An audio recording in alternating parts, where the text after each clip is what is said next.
నమస్కారం సార్. నమస్కారం. కాంగ్రెస్ పార్టీ అధికారంలోకి వచ్చి ఈ రోజు 15 నెలలు అవుతా ఉంది. అదేవిధంగా పేదవాడికి సన్నం బియ్యం ఇవ్వాలని చెప్పేసి ఈ రోజు కాంగ్రెస్ పార్టీ సన్నం బియ్యం పథకాన్ని అమలు చేస్తా ఉంది.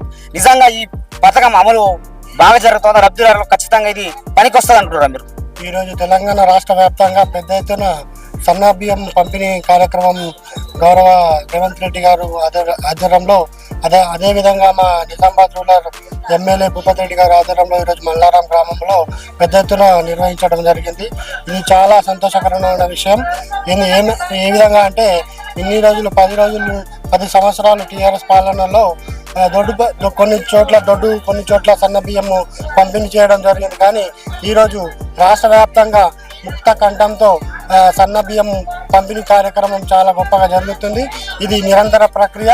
ఇది ప్రభుత్వం ఎన్ని రోజులైతే అధికారంలో ఉంటుందో ఆ పై అధికారంలో ఎవరొచ్చినా ఈ పథకాన్ని ఆపకుండా మన ప్రభుత్వం నిర్ణయం తీసుకోవడం చాలా హర్షణీయంగా భావిస్తున్నాం.